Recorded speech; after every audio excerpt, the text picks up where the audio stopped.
Bonjour, je suis Thierry Lesège. J'ai un parcours qui a été essentiellement centré autour du collectif. J'ai travaillé en entreprise familiale, j'ai travaillé dans 2 franchises différentes, dans des réseaux, dans un GIE.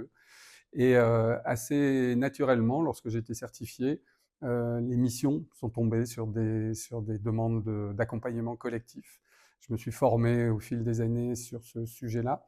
Et aujourd'hui, eh bien, j'ai envie de transmettre à la fois cette expérience et cette expertise au sein de ce parcours d'accompagnement. Bonjour, je suis Emmanuel Novice. Moi, je viens du monde de l'informatique à la base. J'ai passé 15 ans sans en faire parce que j'étais déjà un passionné des relations et des gens. Et donc, moi, j'ai accompagné des projets de transformation dans l'IT et puis finalement accompagné des équipes dans une posture managériale. Et aujourd'hui, j'accompagne l'humain dans les organisations individuelles et en collectif. Et donc, mon intention, en tout cas, moi, je viens vraiment avec ce plaisir de la découverte de la relation entre les gens qui fait forcément le lien avec le coaching collectif. Difficile de parler des autres écoles qui sont probablement en train de préparer aussi des nouveaux programmes.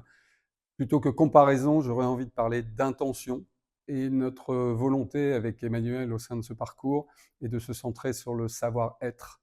Aujourd'hui, beaucoup d'outils sont disponibles sur l'IA, sur le net, dans la littérature. Notre volonté, c'est vraiment de travailler la posture du coach. Alors, bien sûr, les participants verront un certain nombre d'outils et de méthodes dans ce parcours. On parlera de niveau logique, on parlera de spirale dynamique, on parlera de vision intégrale, par exemple, de systémie, bien entendu. Mais encore une fois, l'outil, c'est bien. Ce qui compte, c'est qu'est-ce que le coach en fait, comment il se l'approprie, comment il va faire le lien avec ce que vit l'équipe. Et donc, encore une fois, on va nous beaucoup travailler sur le meilleur outil en coaching, à savoir le coach, dans sa posture, dans sa capacité à utiliser les différents outils. Cette formation s'adresse à des coachs professionnels certifiés, minimum level 1 sur la fédération ICF, mais qui peuvent venir aussi d'équivalence dans d'autres fédérations. Et ce que nous souhaitons aussi, c'est avoir des participants qui ont connu à la fois le plaisir et ou l'inconfort d'expériences de collectif dans le monde professionnel. Alors, à l'issue de la formation, le participant est capable de faire un diagnostic, de rédiger et de vendre une offre d'accompagnement en coaching collectif. Ensuite, du coup, de l'animer, d'observer les modes de fonctionnement d'un collectif.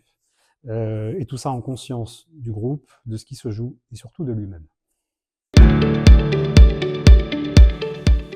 Dans le contexte de transformation actuelle et d'accélération, d'apparition de l'intelligence artificielle, les entreprises recherchent de plus en plus des coachs pour accompagner leurs équipes vers plus de fluidité, plus de performance.